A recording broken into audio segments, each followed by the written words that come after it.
बदल जाती है। इस शब्द को मैं आप लोग को पहले भी बताया था, जब आप लोग को मैं mRNA का अध्ययन करा रहा था तो mRNA का शाब्दिक अर्थ मैं क्या बताया था? mRNA वे RNA होता है जो डीएनए में पाए जाने वाले आनुवांशिकी सूचना को किसमें लाता है? राइबोसोम में लाता है। मतलब इसी कारण जेकब और मोनेट नामक साइंटिस्ट ने इस mRNA को क्या कहा है? Messenger RNA. क्योंकि मैसेंजर मतलब मैसेज को लाने वाला। ये मैसेज कहां से कहां लाती है? डीएनए में। केंद्रक के अंदर डीएनए होता है तो डीएनए में आनुवांशिकी सूचना होती है। क्योंकि डीएनए क्या होता है?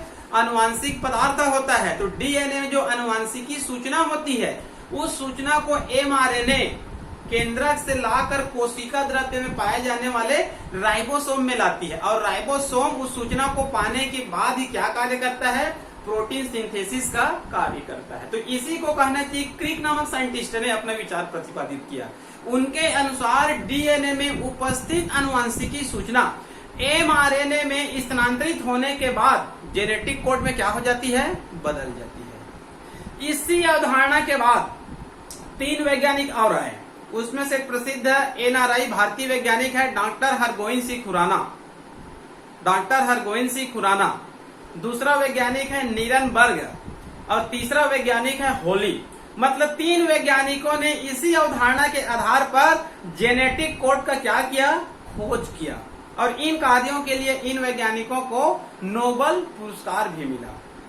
ठीक है, तो इन वैज्ञानिकों के अनुसार जेनेटिक कोड क्या है? जेनेटिक कोड 3 नाइट्रोजिनस क्षारकों से मिलकर बना हुआ एक क्रम है। एक शब्द में जानेंगे जेनेटिक कोड क्या है? यह 3 नाइट्रोजिनस क्षारकों से मिलकर बना हुआ एक क्या है? क्रम है। मतलब जेनेटिक कोड हमेशा किससे बनी होती है? 3 नाइट्रोजिनस क्षारकों से। 3 नाइट्रोजिनस क्षारक मतलब आप लोग को बताया था डीएनए आरएनए किससे मिलकर बना होता है? एक पदार्थ है उसमें नाइट्रोजन बेस होता है। नाइट्रोजन बेस मतलब 8, 9, गवानाइन, साइटोसिन, थायमिन। ये चारों से मिलकर नहीं बनेगा। 3 नाइट्रोजिनस क्षारकों से मिलकर बना हुआ ये क्या है? ये क्रम है। क्लियर? हालांकि कहना चाहिए 3 वैज्ञानिकों ने विशिष्ट तो कार्य किया, लेकिन क्रिक के बाद इसमें अनेक वैज्ञानिकों ने जेनेटिक कोड पर कार्य किए हैं और अनेक वैज्ञानिकों के खोज के बाद ही कहना चाहिए जेनेटिक कोड वास्तविक रूप में आया। लेकिन तीनों साइंटिस्ट का नाम ज्यादा आता है, जिसके कारण तीनों को नोबेल पुरस्कार भी मिला था। इन वैज्ञानिकों के अनुसार जेनेटिक कोड क्या है? 3 नाइट्रोजिनस क्षारकों का क्या है? ये क्रम है। हालांकि इससे कुछ अपवाद भी पाया जाता है। क्लियर? तो ये हो गए आप लोगों का जेनेटिक कोड। मतलब बीटल और टीटम के प्रयोग से स्पष्ट हो चुका है कि हमारे शरीर में आनुवांशिक गुणों का नियंत्रण किससे होगा? जीनों द्वारा होगा। और जीन कैसे करेगा? प्रोटीन सिंथेसिस के माध्यम से। अब प्रोटीन सिंथेसिस किसके कंट्रोल में होती है? डीएनए के कंट्रोल में होती है। लेकिन डीएनए में कहना चाहिए 4 न्यूक्लियोटाइड, लेकिन वो 20 अमीनो एसिड का क्रम का निर्धारण कैसे करेगा? तो बाद में क्रिक ने बताया कि डीएनए में उपस्थित आनुवांशिकी सूचनाएं mRNA में स्थानांतरित होने के बाद किसमें बदल जाती है? जेनेटिक कोड में बदल जाती है। बाद में बताया गया है जेनेटिक कोड क्या होता है? नाइट्रोजिनस क्षारकों का ये क्या होता है? क्रम होता है। क्लियर? उसके बाद मैं आप लोगों को एक चित्र बता रहा हूँ। जेनेटिक कोड आता है तो इतने लिखने के बाद आपको एक बड़ा सा क्या बनाना पड़ेगा? एक चित्र बनाना पड़ेगा। क्लियर?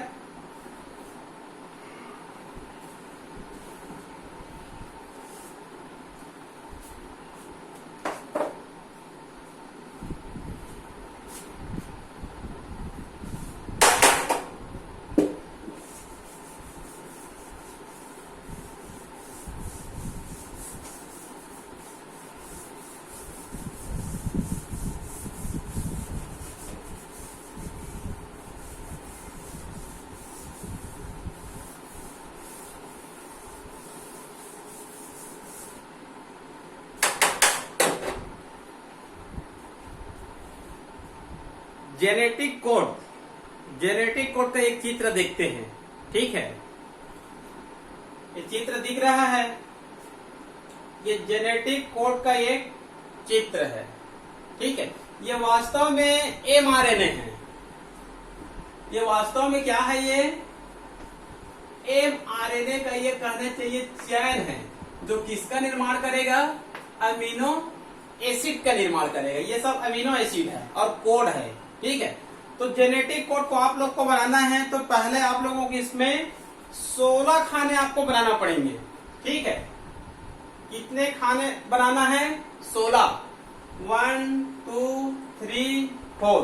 तो ये हो गया 4 8 12 16, ठीक है जी। आपको अनिवार्य रूप से कितने खाने बनाना है? 16, और 4 के क्रम में ही बनाना। 4, उसके बाद 8, और उसके बाद 12, और उसके बाद 16 खाने आपको बनाना है, ठीक है। उसके बाद इसमें लिख देंगे U, एक खाने में एक, U C A G।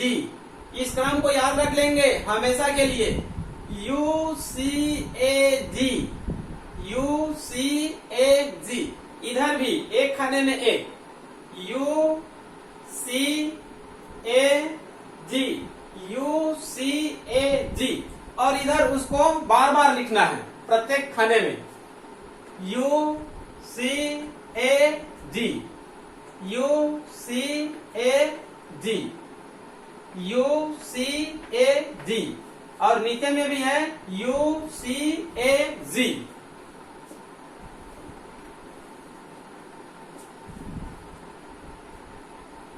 ठीक है जी, दिख रहा है? ये आपके पुस्तक में भी है।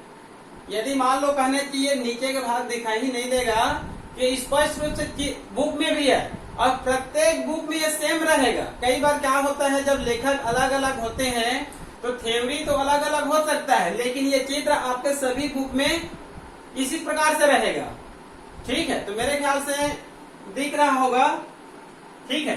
तो यहाँ पर देखिए UCAG, UCAG, और इसमें प्रत्येक खाने में लिखना है UCAG, UCAG, UCAG और UCAG। ये मेंडल लॉ जैसे है, ठीक है। तो यहाँ पर देखिए, अब लेते हैं ये जो U है, हमको कहां से मिला? ये U कहां से मिला? देखिए पहले हम लोग क्या ले लिए, इधर से ये U, 3 U दिख रहा है ना, यहाँ से एक U, और यहाँ से एक U, और वहां से एक U, ये बन गया U। फिर यहाँ सेकंड में लेंगे ये U, फिर उधर से C ले लिए, फिर यहाँ लेंगे तो ये U, और उधर से A ले लिए, यहाँ लेंगे तो ये U, और उधर से Z ले लिए। तो इसी प्रकार से आप लोग पूरे को बना सकते हैं। केवल इस फार्मूला को आप लोग याद रखिए, फिर एक भी टेबल में गड़बड़ी नहीं होगा, एक भी टेबल में गड़बड़ी नहीं होगा। किसी को आप लोग उठा लीजिए, और याद रखेंगे प्रत्येक के लास्ट में UCAG आएगा। प्रत्येक के लास्ट में क्या आएगा? UCAG, क्योंकि यहां से उठाते हैं उसको। यहाँ पर देखिए UCAG, यहाँ पर भी देखिए UCAG, यहाँ पर भी देखिए UCAG, यहाँ पर देखिए UCAG, यहाँ पर देखिए UCAG, यहाँ पर देखिए UCAG। मतलब प्रत्येक के लास्ट वाले भाग में क्या मिलेगा आपको? UCAG। जैसे कि मान लो इसको लिखना है, तो यहाँ पर C है, यहाँ पर C है, तो कहने चाहिए C और C 4 बार लेंगे, CC, फिर इधर से क्या ले लिए? UCAG, ठीक है। जैसे इसको बनाना है तो इधर क्या है? A है, और इधर क्या है? A है, तो इधर से A और इधर से A, इसको 4 बार लिखेंगे A। फिर इधर से ले लिए हम लोग UCAG। क्लियर? ये जेनेटिक कोड आपसे आसानी से बन जाएंगे, केवल आप लोग क्रम को मत तोड़ना UCAG का। क्लियर? उसके बाद देखिए ये सब कोड है, ये सब क्या है? ये कोड है, कोडोन है, जो अमीनो अम्लों को क्या करता है? ये कोडित करने का कार्य करता है। अमीनो अम्लों को क्या करेगा? कोडित करने का कार्य करेगा। क्लियर? तो यहाँ पर ये देखिए PHE, फेनाइल नामक क्या है? ये अमीनो अम्ल है। ल्यूसिन नामक क्या है? ये अमीनो अम्ल है। ये भी क्या है? ल्यूसिन नामक अमीनो अम्ल है। ये क्या है? सेरिन नामक अमीनो अम्ल है। ये सिस्टीन नामक क्या है? अमीनो अम्ल है। ये अर्जिनिन नामक क्या है? अमीनो अम्ल है। ये ग्लाइसिन नामक क्या है? अमीनो अम्ल है। ये एलानिन नामक क्या है? अमीनो अम्ल है। ये मेथियोनिन नामक क्या है? अमीनो अम्ल है। ये वेलिन नामक क्या है? अमीनो अम्ल है। तो यहां पर 20 प्रकार के अमीनो अम्ल बनेंगे। कितने प्रकार के बनेंगे? 20 या 21 प्रकार के अमीनो अम्ल बनेंगे। ठीक है, तो 21 प्रकार के अमीनो अम्ल यहां पर बनेंगे। क्लियर? तो यहां पर देखिए, कुछ भी मैं टिक लगाया हूं, जैसे यहां पर टिक लगाया हूं, यहां पर टिक लगाया हूं, यहां पर टिक लगाया हूं, यहां पर टिक लगाया हूं। इनका विशेष महत्व है।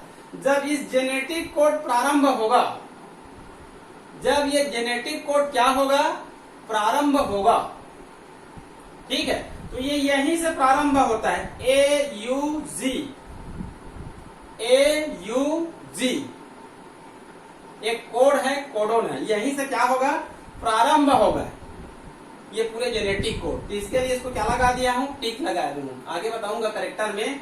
उसके बाद इसको भी टिक लगाया हूं, इसको भी टिक लगाया हूं और इसको भी टिक लगाया हूं। तो ये तीनों कोडोन क्या कार्य करता है? इसको समाप्त करने का कार्य करता है। इस जेनेटिक कोड को क्या करता है? समापन करता है। क्या करता है? समापन करता है। तो इसको हम लोग बोलते हैं टर्मिनेशन कोडोन, नॉनसेंस कोडोन। ठीक है, कई बार पूछा जाता है यहां से क्वेश्चन, मान लो कहना चाहिए कौन सी कोडोन को सबसे पहली बार खोजा गया था? तो इसको सबसे पहली बार खोजा गया था यू को, तीनों यू को, जो फिनाइल नामक अमीनो अम्ल को क्या करता है? कोडित करता है। एक बार पूछा गया था ये जो जी है 3G, ये किस अमीनो अम्ल को कोडित करता है? तो ये ग्लाइसिन नामक अमीनो अम्ल को क्या करता है? कोडित करता है। एक बार पूछा गया था AUG, ये किस अमीनो अम्ल को कोडित करता है? ये मेथियोनिन नामक अमीनो अम्ल को कोडित करता है। क्लियर?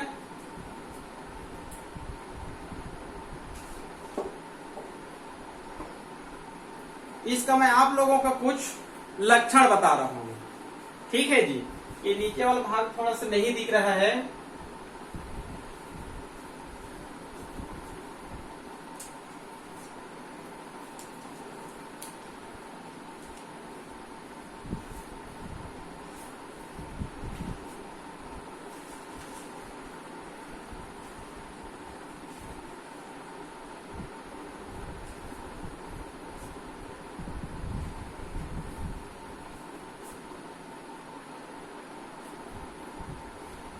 चलिए, इसको आप लोग पुस्तक में देख लेंगे।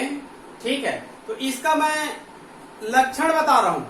पहले जेनेटिक कोड, फिर जेनेटिक कोड का नामांकित चित्र, और उसके बाद 7 या 8 लक्षण देखते हैं। 7 या 8 लक्षण देखते हैं। एक बार 12वीं क्लास में ही थ्योरिकल में जेनेटिक कोड का 7 लक्षण बताइए, ऐसा क्वेश्चन आया था। जेनेटिक कोड का 7 लक्षण बताइए, ऐसा क्वेश्चन आया था। लेकिन जेनेटिक कोड में नई पुस्तक में 8 लक्षण दी गई है। तो 8 लक्षण का मैं नाम बता रहा हूं, एक एक लाइन का है। क्लियर? कि जो जेनेटिक कोड है, इसका पहला लक्षण याद करके रखेंगे आप लोग, ट्रिपलेट।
ये जो कहना चाहिए जेनेटिक कोड का जो 8 कैरेक्टर है, 8 कैरेक्टर का नाम याद कर रखेंगे आप लोग। ठीक है जी। पहला क्या है? जेनेटिक कोड क्या होता है? ट्रिपलेट। जेनेटिक कोड क्या होता है? ट्रिपलेट। मतलब हमेशा ये 3 नाइट्रोजिनस क्षारकों से मिलकर बनेगा, 4 से नहीं, 2 से नहीं, ये हमेशा तो देखिए यहाँ पर सब 3 से मिलकर बना हुआ है। किसी को देखिए 3, ये भी 3, ये भी 3, ये भी 3। तो कहना चाहिए जेनेटिक कोड क्या होता है? ट्रिपलेट होता है। ठीक है, एक बार पूछा गया था नीट में, इसको ट्रिपलेट कोड का खोज किसने किया था? ट्रिपलेट कोड का खोज किसने किया था? ये पुस्तक पे नाम नहीं रहता है। तो ट्रिपलेट कोड का खोज किया था एक गेमो नामक साइंटिस्ट ने। किसने किया था? एक गेमो नामक साइंटिस्ट ने, कि जेनेटिक कोड क्या होता है? ट्रिपलेट होता है। ये सबसे पहली बार बताया था और ये सबसे महत्वपूर्ण इसका करेक्टर है। क्लियर? दूसरा, इनिशिएशन मतलब समारंभन। इनिशिएशन मतलब समारंभन, मतलब जेनेटिक कोड का प्रारंभ कहां से होगा? यहां से होगा। AUG। तो कहना चाहिए जेनेटिक कोड का प्रारंभ करने वाला कोड क्या होता है? AUG। ठीक है, चाहे कोई भी जीव हो, चाहे वायरस हो, चाहे एलिफेंट हो, चाहे व्हेल हो, चाहे मानव हो, सभी जीवों में जेनेटिक कोड का प्रारंभ कहां से होगा? AUG नामक कोडोन से होगा। जो मेथियोनिन, जो कहना चाहिए मेथियोनिन नामक अमीनो अम्ल को क्या करता है? कोडित करता है। क्लियर? उसके बाद है टर्मिनेशन कोड, मतलब इसको समापन करने वाला कोड। तो इसको समापन करने वाला 3 कोड यह है, इसको आप लोग याद रख लेंगे अपने तरीका से। ये पहला कोड, ये सेकंड कोड और ये थर्ड कोड। ये तीनों कहना चाहिए ऐसे कोड है जो इस जेनेटिक कोड का क्या करता है? टर्मिनेशन करता है, समापन करता है। क्योंकि ये समापन करता है, जिसके कारण इन तीनों को नॉनसेंस कोडोन भी कहा जाता है। एक बार पूछा गया था 12वीं में ही, नॉनसेंस कोडोन क्या है? तो ये तीनों जो टर्मिनेशन कोडोन है, उसी को हम लोग उपनाम क्या दे सकते हैं? Nonsense codon. क्लियर? चौथा, यूनिवर्सल मतलब ये क्या होता है? ये विश्वव्यापी होता है। विश्वव्यापी मतलब आप किसी भी जीव में देखिए तो जेनेटिक कोड क्या रहेगा? एक समान रहेंगे। मतलब प्रत्येक में मान लो जैसे यू रहेगा, तो ये फिनाइल नामक अमीनो एसिड को ही कोडित करेगा, दूसरे को कोडित नहीं करेगा। चाहे आप जीवाणु में देखिए, चाहे वायरस में देखिए, चाहे मानव में देखिए, चाहे टाइगर, चाहे एलिफेंट, किसी भी जीव में ये हमेशा इसी को क्या करेगा? कोडित करेगा। ये हमेशा इसको कोडित करेगा, ये हमेशा इसको कोडित करेगा, मतलब दूसरे को कोई कोडित नहीं करेगा। तो ये क्या होता है? ये यूनिवर्सल होता है, विश्वव्यापी होता है। 4 कैरेक्टर हो गया। 5वां कहने चाहिए असंदिग्ध है, मतलब इसमें संदिग्ध नाम की चीज इसमें नहीं है। 6 क्रमांक, डीजनरेसी, ये भी महत्वपूर्ण है। डीजनरेसी का अर्थ यह होता है, इसको आप लोग ऐसे जानिए। मान लो यहाँ पर इसको हम लोग देखते हैं तो कितने कोडोन बन रहे हैं? तो इसमें कोडोन की संख्या कितने बनेंगे? 64। कितने बनेंगे? 64, क्योंकि 16 खाने हैं और एक खाने में 4 है, तो 16 गुणित 4। ठीक है, तो कितने कोडोन बनेंगे? 64 कोडोन बनेंगे। इन 64 में, इस 64 में 61 कोडोन कोडित करते हैं और 3 कोडोन कोडित नहीं करते हैं। क्लियर? 64 कोडोन तो बनते हैं, 64 कोडोन बनते हैं, जिसमें से 61 कोडोन क्या करेंगे? कोडित करेंगे, और 3 कोडोन कोई भी अमीनो अम्लों को कोडित नहीं करेंगे। और यहाँ पर कितने अमीनो एसिड को कोडित करेंगे? 20 अमीनो एसिड को क्या करेंगे? कोडित करेंगे। क्लियर? तो यहाँ पर 64 कोडोन तो है, जिसको हम लोग 61 कोडित करेंगे और 3 कोडित नहीं करेंगे। तो कोडित करने वाले की संख्या कितनी हुआ? 61, 61। और अमीनो अम्ल कितने हैं जिसको कोडित करेंगे?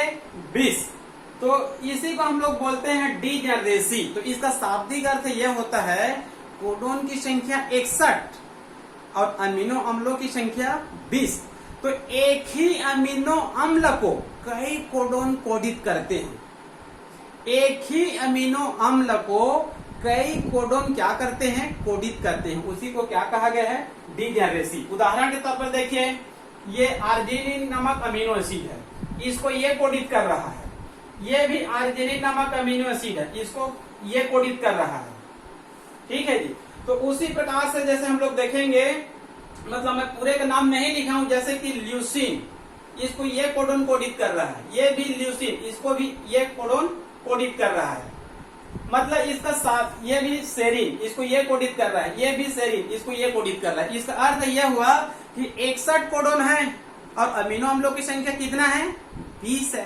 तो एक उदाहरण देता हूं, मान लो 20 कोडोन होते और 20 अमीनो अम्ल और 20 कोडोन, तो एक एक को कोडित करता है। या फिर दूसरा उदाहरण, 61 कोडोन होते और 61 अमीनो एसिड को कोडित करते, तो एक कोडोन एक को कोडित करता। लेकिन यहाँ पर तो कोडोन करने वाले, कोडित करने वाली संख्या कितनी है, 61 है, और अमीनो अम्ल की संख्या कितनी है, 20 है। तो इसका अर्थ क्या होगा कि कई कोडोन एक ही अमीनो अम्ल को क्या करते हैं, कोडित करते हैं। इसी को क्या कहा गया है, डीजेनरेसी। क्लियर। उसके बाद है कोमालेस, मतलब लिखते समय इसमें कोमा नहीं लगाएंगे, कहीं पर भी हम लोग लिखेंगे या फिर एक लाइन में लिखेंगे तो भी उसमें हम लोग कोमा नहीं लगाएंगे। तो ये क्या होता है, ये कोमालेस होता है। नॉन ओवरलैपिंग, मतलब ये अति व्यापन नहीं करते हैं, लिखते लिखते ये कहना चाहिए ये इसको अति व्यापन नहीं करेगा, ये इसको अति व्यापन नहीं करेगा, ये इसको अति व्यापन नहीं करेगा, ये इसको नहीं करेगा, ये इसको नहीं करेगा। तो ये क्या होता है, ये नॉन ओवरलैपिंग होता है, मतलब एक दूसरे को ओवरलैपिंग नहीं करते हैं। तो ये कहना चाहिए जेनेटिक कोड का क्या है, ये 8 कैरेक्टर है। 8 कैरेक्टर का नाम आप लोग याद रख लेंगे। ठीक है। इसका कुछ अपवाद भी होता है कि किन, जैसे यूनिवर्सल तो बोलते हैं लेकिन एक दो में अपवाद भी है, जैसे कि पैरामीशियम, बैक्टीरिया, माइटोकॉन्ड्रिया में पाए जाने वाली जेनेटिक कोड, इन तीनों में कहना चाहिए अपवाद भी पाया जाता है, विशेष रूप से बैक्टीरियोफेज में। क्लियर। ये हो गए आप लोगों का जेनेटिक कोड। जेनेटिक कोड क्या है इसको देख लेंगे, जेनेटिक कोड का नामांकित चित्र देख लेंगे, और जेनेटिक कोड का कहना चाहिए जो 8 कैरेक्टर है, इस 8 कैरेक्टर को भी आप लोग विशेष रूप से देख लेंगे। क्लियर। तो ये हो गया आप लोगों का जेनेटिक कोड। अब हम लोग आगे पढ़ेंगे सेंट्रल डोग्मा। अब आगे पढ़ेंगे हम लोग सेंट्रल डोग्मा। सेंट्रल डोग्मा कहने से कुछ अटपटा लग रहा है, इसका शाब्दिक अर्थ है आनुवांशिक सूचनाओं का प्रवाह। आनुवांशिक सूचनाओं का प्रवाह ही क्या कहलाता है, सेंट्रल डोग्मा कहलाता है। तो आनुवांशिकी सूचना कहाँ पाई जाती है, डीएनए में पाई जाती है। तो डीएनए में जो आनुवांशिकी सूचना होती है वो केवल